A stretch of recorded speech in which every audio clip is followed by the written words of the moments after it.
Hi, welcome to our channel where we share the most intriguing stories. When a defiant homeowner clashes with a power-hungry HOA president, a petty feud ignites into a full-blown war. Break-ins, blackouts, and buried secrets explode into the open because in Clearwater Pines, the real crime isn't what you do, it's who dares to defy control. I hadn't planned on making a scene that evening, but some people really pushed their luck. The community meeting was held in the County Rec Center, a concrete box with fluorescent lights that buzzed just enough to be annoying. I showed up out of pure habit. As a homeowner living just outside the Clearwater Pines HOA, I liked staying in the loop about zoning changes, especially since the HOA kept trying to nibble at the edges of my land like termites with clipboards. I was flipping through a printout on proposed utility expansions when I heard it. The unmistakable clack of heels and the nasal tone that followed me through too many headaches. Well, if it isn't Mr. Private Property himself. I looked up.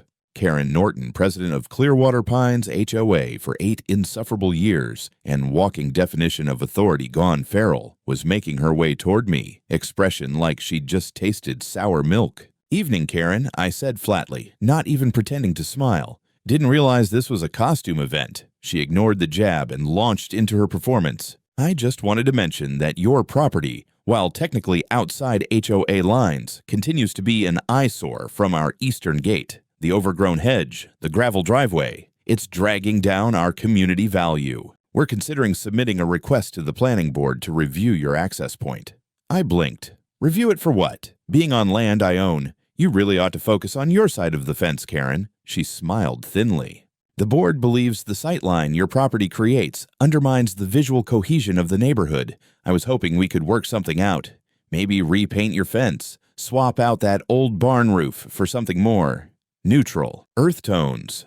I was halfway between laughing and choking. "Karen, if you mention my land again like it's part of your Barbie HOA dollhouse, you're going to be talking to my lawyer, not me. And as far as your board's opinion goes, you know where you can file it." A few nearby attendees turned their heads. Karen's smile wavered. Her cheeks pinked just enough to tell me I'd nailed it. She narrowed her eyes.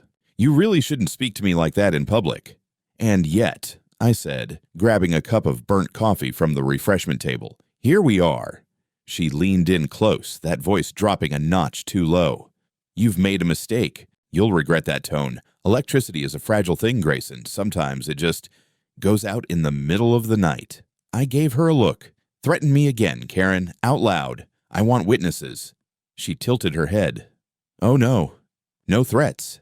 Just friendly advice." She turned and left, shoes clicking with the fury of a woman who just lost control of her fantasy realm. I exhaled, sipped the coffee, grimaced. Burnt. Figures. When I got home, I told Ellie everything. She was sitting on the porch, legs up on the rail, her Glock field stripped and drying after cleaning. She said what? I nodded. Suggested the power might mysteriously go out. You know, in the dead of night. Ellie grinned without humor. "Great. One of those weeks. I'll check the cameras." "Already running?" I asked. "Of course," she said. "South fence, back gate, utility box, motion triggered, infrared, cloud backed. I was married to a Navy spook, remember?" "You were the cop," I reminded her.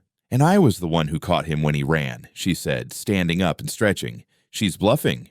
But just in case she's not, let's see if she likes the dark." We spent the next hour checking the backup UPS I'd installed for our medical fridge and main systems. Ellie reinforced the motion sensors on the south side with floodlight triggers.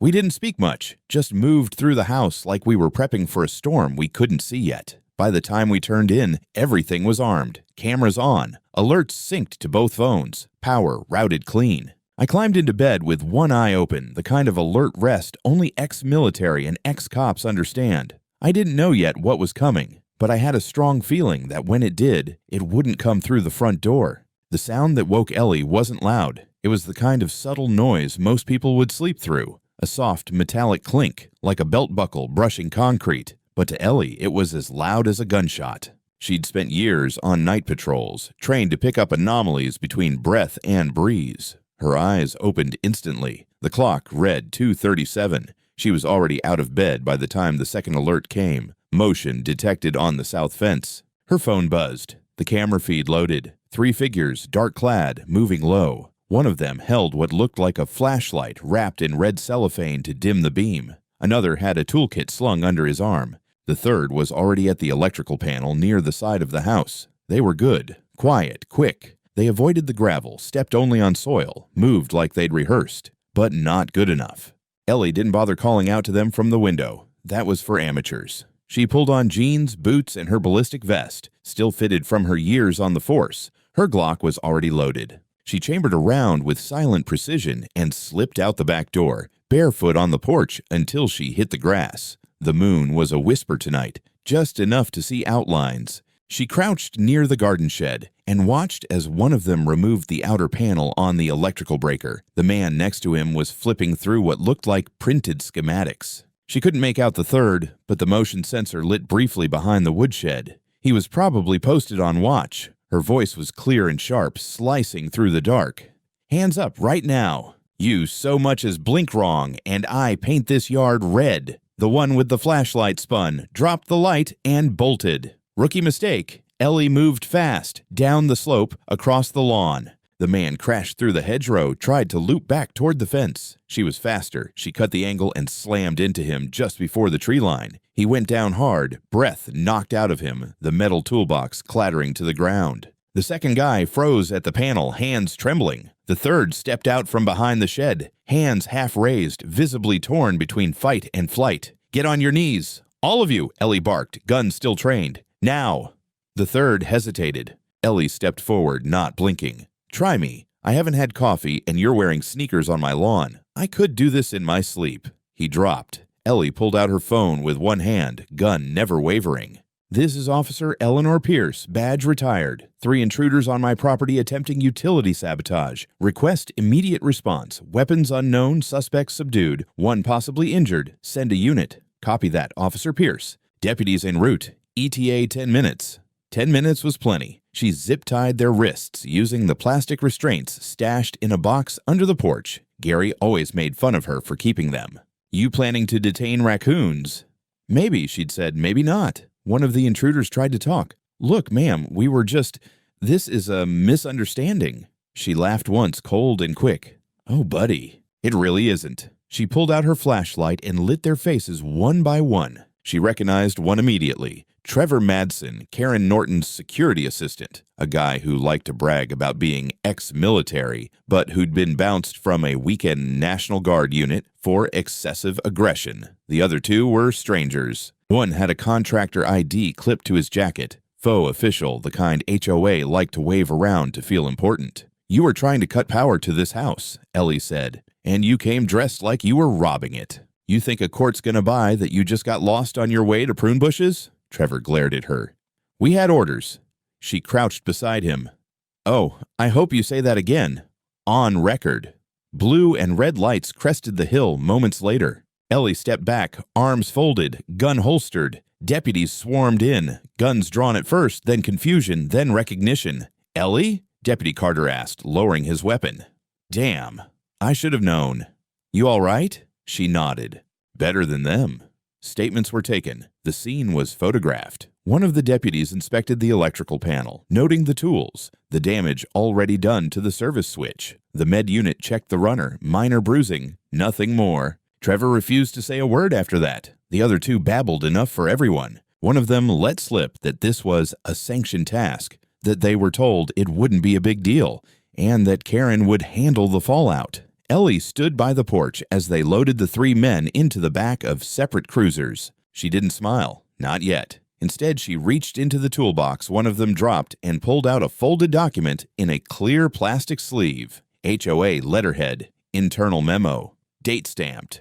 The subject line read, "Blackout Coordination, Non-Compliant Parcel Response Plan." Her hand clenched. That, she thought, is going to be fun to explain in court. By the time I got home, the sun was just breaking over the ridge, casting a sleepy orange wash across the hills. I hadn't slept in over 24 hours. Night shift at the plant had run long, and I'd had 3 cups of gas station coffee just to keep from nodding off behind the wheel. I pulled into the driveway expecting maybe a quick shower and a quiet breakfast with Ellie. Instead, I saw 2 squad cars still parked out front, one unmarked county vehicle beside them, and yellow evidence markers sprinkled across the gravel like confetti from a very specific kind of party. Ellie stood on the porch, arms crossed, her vest unzipped now but still on. She looked exhausted but wired. She didn't even wait for me to fully step out of the truck. They came for the power, with tools. At 2:30 in the damn morning, I blinked. You're kidding. She tossed me a clipboard. This one had a checklist. I looked down. Blackout coordination, non-compliant parcel response plan. HOA header, formal formatting, bullet points, checkboxes. At the bottom, a line in bold. Ensure no permanent damage to infrastructure. Goal is pressure, not sabotage. Pressure, that's what they called it. Who signed this? I asked, flipping it over. No signature. But there's a thumbprint in oil on the margin, she said. And the guy with the clipboard. That was Karen's boy, Trevor. You know, the one who always wears tactical pants to grocery stores. I rubbed my face. And the others. 2 subcontractors. One with fake badges, the other didn't even have ID. One of them cracked fast, said it was internal HOA business, and they had verbal approval to disable non-compliant utilities. His words. I exhaled slowly. Jesus Christ. A sheriff's deputy walked over, notebook in hand. Mr. Pierce, we'd like to get your formal statement if you're up for it. I'm awake, I muttered. I'm just not sure I'm conscious. He gave a dry smile. Take your time. But you'll want to know. We pulled the phone from the guy Ellie tackled. Guess who he's been texting? Karen, I said. He nodded. Last text sent at 2:13 a.m. Read. Doing it tonight. Should be dark by 3. My jaw tightened. That enough for a warrant? We're passing it to the county prosecutor. But that's not all, he said, flipping a page. We also found internal HOA memos on his phone.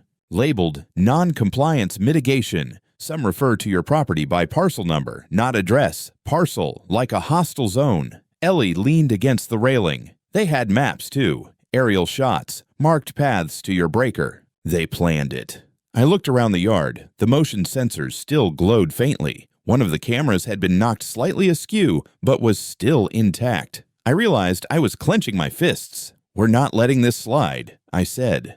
They crossed a line. Ellie was already ahead of me. I've called Riley, your old buddy, the property rights attorney. He's reviewing the footage now. He thinks we can go after them on multiple fronts. I nodded slowly. HOA will deny it all. Say it was rogue actors. Sure, she said.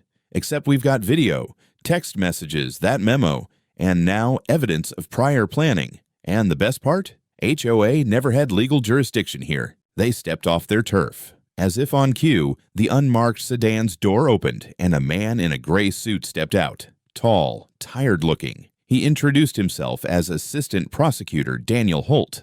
Mr. and Mrs. Pierce, I won't keep you long. I just need to confirm a few things before we begin formal proceedings. He took us through the basics, timeline, witness statements, physical evidence. Then he asked the key question. Do either of you have reason to believe this action was directed or approved by HOA leadership? Ellie didn't hesitate. Absolutely. Karen Norton has made multiple hostile comments about our home. She threatened my husband in public less than 48 hours ago. We now have at least one text message from her, instructing the timing of the incident. Holt nodded, scribbled notes, and then paused.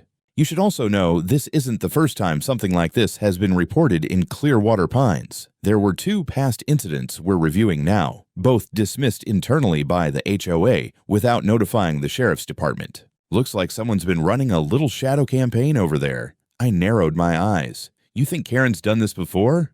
I think this time she picked the wrong house, Holt said, and the wrong wife. That night, after the cars left and the perimeter was double-checked, Ellie and I sat in the kitchen, not talking, just processing. She set her Glock on the counter beside a mug of peppermint tea, looked at me, and said, "We're gonna gut that HOA like a trout." And for once, I didn't have anything clever to say. By Thursday, the story was no longer just ours. It had leaked, as these things always do. First, it was a post on a local Facebook group. A blurry photo of squad cars in our driveway captioned, "Does anyone know what happened on Ridgewood Lane last night?" Then it hit the HOA's internal message board, where someone claiming to be in the know said a trespasser had been caught on association-controlled border property, which was funny considering no such border existed, and the trespassers had been the ones wearing gloves, balaclavas, and HOA contractor IDs. Still, the lie moved faster than the facts. That Friday morning, Clearwater Pines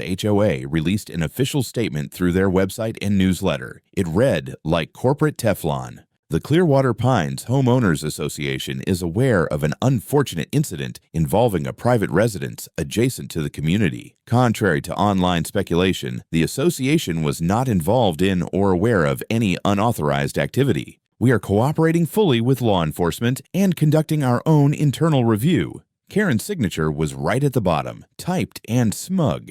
Ellie read the statement out loud while making eggs. "Not involved," she muttered. "Not aware." She flipped the pan like she wanted to flip someone's car. "I hope she gets on a stand and says that under oath." "She's trying to get ahead of it," I said, staring at the HOA letterhead in the memo we'd turned over to the prosecutor. "Make it sound like a random prank." "Yeah," Ellie said, "because random pranksters always carry official blueprints and text the HOA president with precise blackout timelines." Later that day, our attorney Riley arrived, briefcase in one hand, fire in his eyes.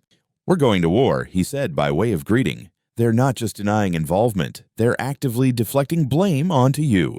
I raised an eyebrow. "Come again." He pulled out a printout from the Clearwater Pines Community Forum. One of the HOA board members, a man named Vincent Lane, had posted under his real name. "Unfortunate that certain neighbors keep antagonizing the HOA and then cry foul when their reckless behavior backfires. Maybe if Mr. E. Pierce wasn't so aggressive, there wouldn't have been an incident." I stared at the page. "They're painting me as the instigator." Riley nodded. "Defamation. Document everything." But that's not the best part. He pulled out a USB stick, plugged it into my laptop, and opened a folder labeled HOA Audio. Inside, a 32-minute recording taken from inside a HOA board meeting, one of their private sessions, not meant for public ears. "Where'd you get this?" Ellie asked. "Let's just say," Riley replied, "a fed-up board member decided to do the right thing."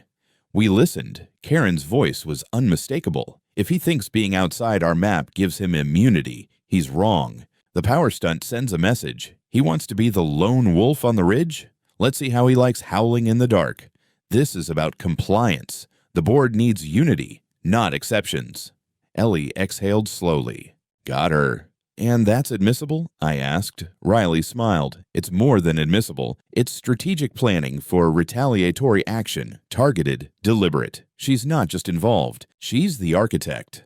By that evening, we'd passed the file to the prosecutor. County investigators were now examining all HOA board communications from the past 6 months. Subpoenas were flying. Meanwhile, neighbors from Clearwater Pines started reaching out quietly. Some of them had stories, how they'd been fined for flags, gardening tools left on porches, guests parking on the wrong side of the driveway. One woman had been cited 3 times for a hummingbird feeder. She called it a feeding hazard, the woman said over the phone. And when I protested, Karen said I was creating biological disorder. I thought she was joking. She wasn't. We began compiling statements. Ellie handled coordination while Riley prepared the class action strategy. It wasn't just about us anymore. Karen had ruled that HOA like a tyrant in yoga pants, and people were finally ready to talk. On Sunday, a local reporter named Shay Allen called. "I heard you're the ones who got ambushed with a blackout operation." "That's one way to put it," Ellie said, already smiling. Shay came by with a camera crew. We walked her through the night of the incident, showed her the footage, the tools they brought, the checklist with HOA letterhead. Shay's eyebrows kept rising higher every minute. She turned to the camera as we stood by the breaker box. "This is where they tried to cut power to a private home, under cover of night, wearing unmarked clothing with no legal authority, and the woman accused of orchestrating it still sits as president of Clearwater Pines HOA. By Monday, it was everywhere. The lawsuit landed on Karen's desk like a brick through a stained glass window. By Tuesday morning, we had filed a formal civil suit against the Clearwater Pines HOA and its executive members, naming Karen Norton as primary respondent. The charges? Trespassing, attempted sabotage of infrastructure, conspiracy to commit an unlawful act, harassment, and malicious abuse of power. Riley made sure every word was loaded with teeth. The sheriff's office delivered the documents personally. Ellie stood at the end of our driveway, arms folded, watching as the deputy crossed into HOA territory. He walked right past the little wooden community access only sign Karen had installed, up her pristine front steps, and rang the bell. The expression on Karen's face when she opened the door, I'll never forget it. A twitch at the corner of her lip like she wanted to smile but couldn't quite remember how. She tried to argue. The deputy didn't flinch, just handed her the envelope and turned back without a word. Sometimes silence does the cutting for you. Later that day, her attorney released a statement to the press claiming Karen was being unfairly targeted by disgruntled non-members who seek to undermine the legitimacy of established neighborhood governance. Riley snorted when he read that. Legitimacy, he muttered. That's rich, coming from a woman who sent men in masks to flip a power switch like she was running a cartel. But the real fireworks came from the County Oversight Committee. Thanks to the audio files, text messages, and statements we provided, the committee voted to open a formal inquiry into the operations of Clearwater Pines HOA. That meant forensic audits, interviews under oath, and subpoenas for every budget line item and disciplinary action going back 5 years. Karen tried to spin it as routine. In a shaky video posted on the HOA website, she appeared behind a podium in the clubhouse gym, flanked by 2 dead-eyed board members. We welcome transparency, she said. We have nothing to hide, except that her eyes kept flicking off camera and she was gripping the podium like she was expecting it to explode. Ellie watched the whole thing while sipping coffee. She's cracking, she said. She knows she's not just fighting us anymore. She's fighting every mistake she ever made. The following day, we received a visit from 2 investigators, county level. Both wore suits, badges, and the expressions of people who'd seen enough bureaucratic rot to recognize the smell from miles off. They asked to review our security footage again. Ellie showed them the high-res feed with timestamps, night vision enhancement, and audio overlays. When they saw the moment Trevor dropped the wrench and ran, one of the agents laughed.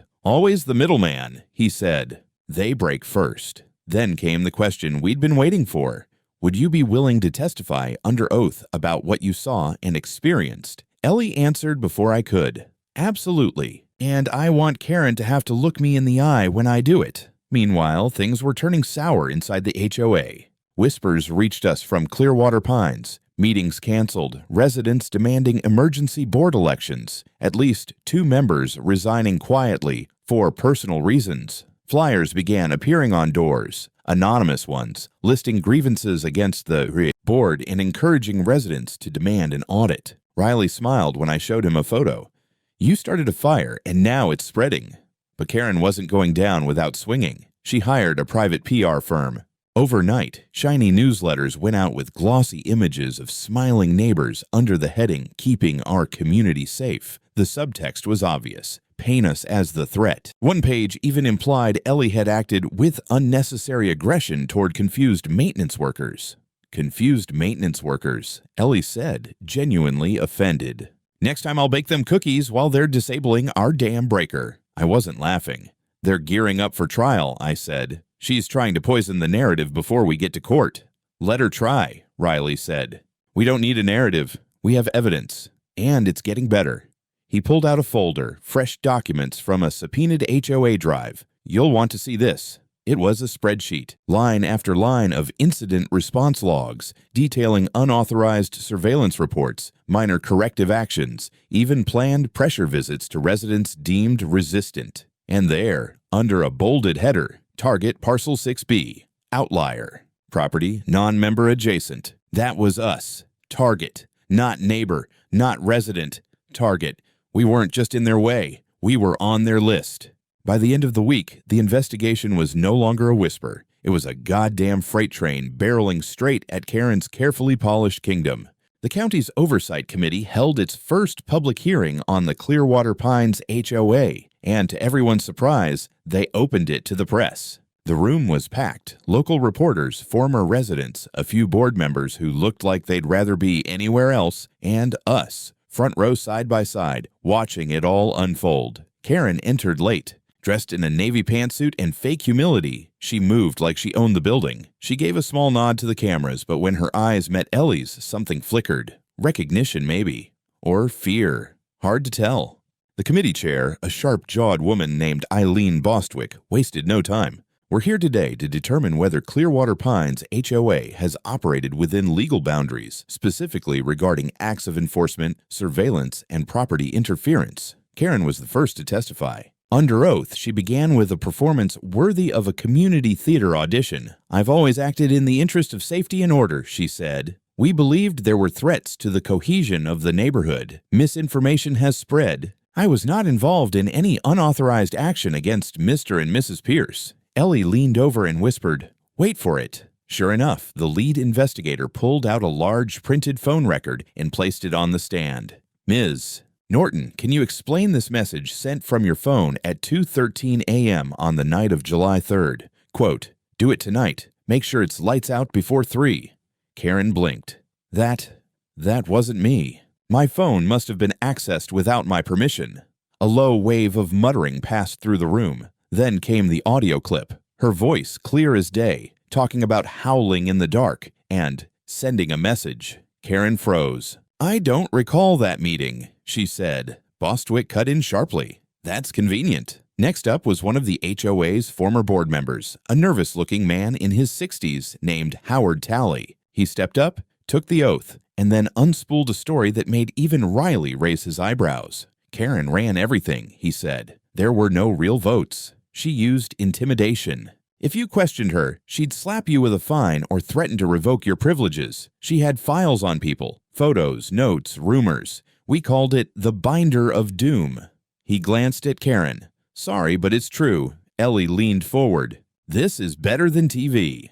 Howard went on. He described how Karen had organized so-called community compliance walks, which were really just her and her enforcers walking the neighborhood, taking photos, issuing penalties on the spot. Then he dropped the bomb. "She told us the Pierces were a symbol of resistance, said if we didn't handle them, others would stop listening too. She called it a containment operation. I told her it was crazy. That's when she told me I could resign, or be publicly accused of tax delinquency. I resigned." Riley's pen scratched furiously across his notepad. "Extortion, witness intimidation. Beautiful."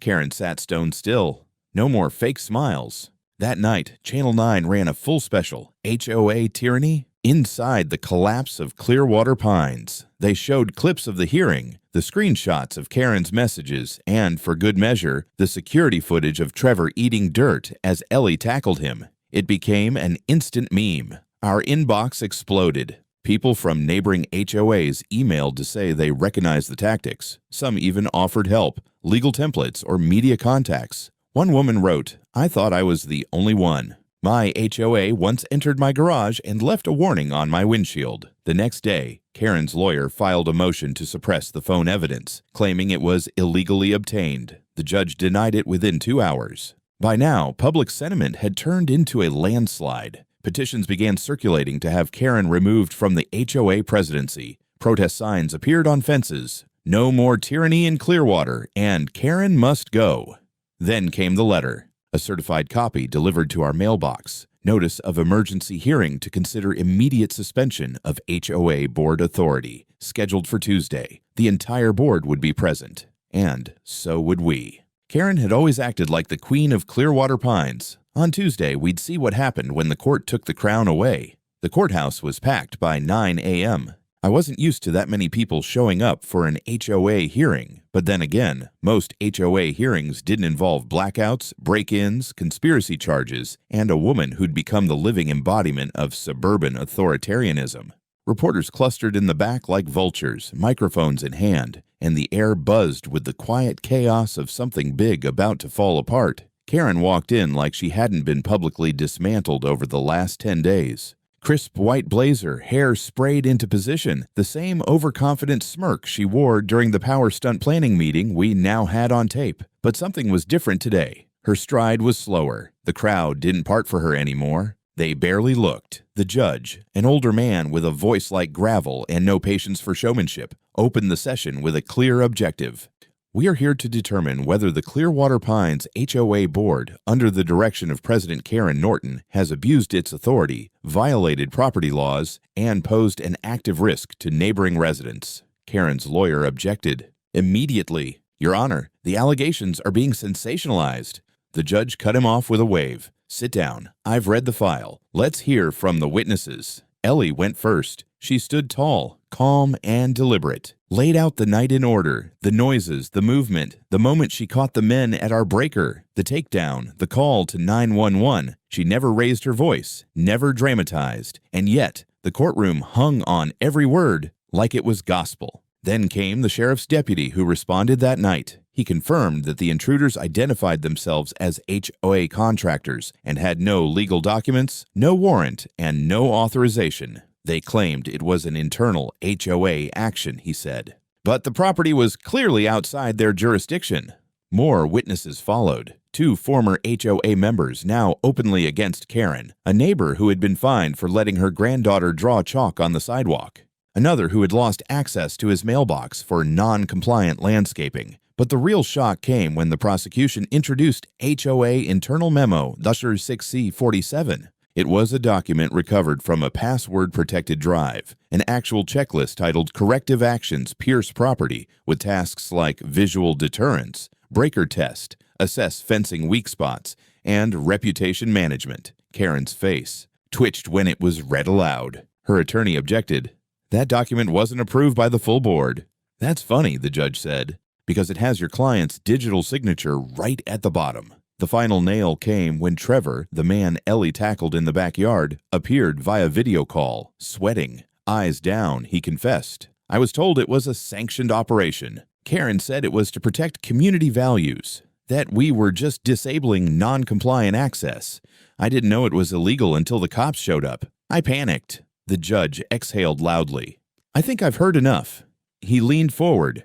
The Clearwater Pines HOA Board is hereby suspended pending full criminal investigation. All enforcement actions are frozen. All fines, restrictions, and surveillance programs are voided.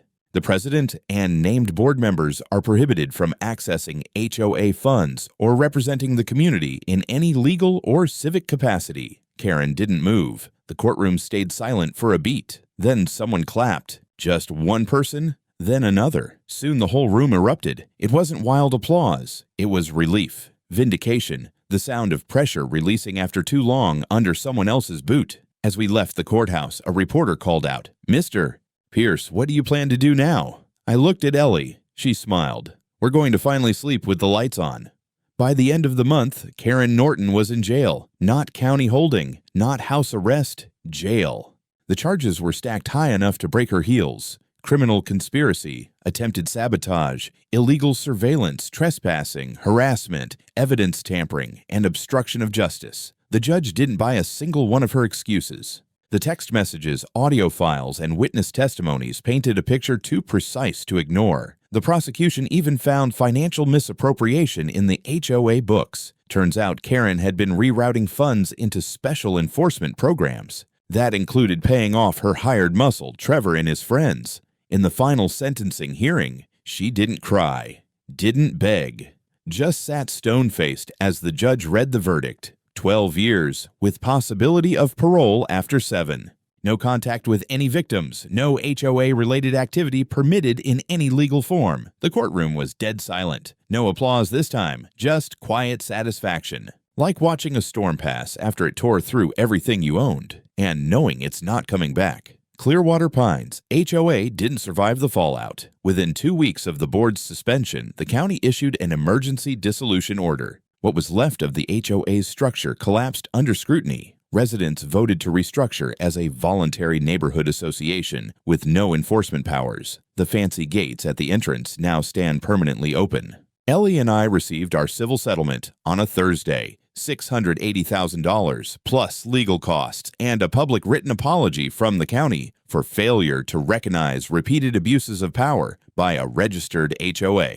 That afternoon, we bought a massive iron sign to install at the edge of our driveway. Ellie helped me pick the font. It reads, "Private property, no trespassing, this land is not part of your fantasy." We also donated part of the settlement to the HOA Victim Legal Support Fund, a nonprofit that Riley helped us connect with. It felt right. If we could burn down one petty empire, maybe others could follow. Ellie, meanwhile, started something new. Every Thursday evening, she hosts a free seminar at the VFW Hall called Force Readiness for Civilian Women. She teaches basic defense, situational awareness, and how to hit a man twice your size with the stock of a Remington if he thinks cutting your power is a good idea. Sometimes people ask me if I regret ever confronting Karen in the first place. If I had just nodded politely that day at the community center, maybe none of this would have happened. But then I look around our property, peaceful, private, quiet. I watch Ellie in the garden, her hands in the dirt, our security cameras blinking quietly above the gateposts. And I remember, I didn't start this fight, but I damn well finished it.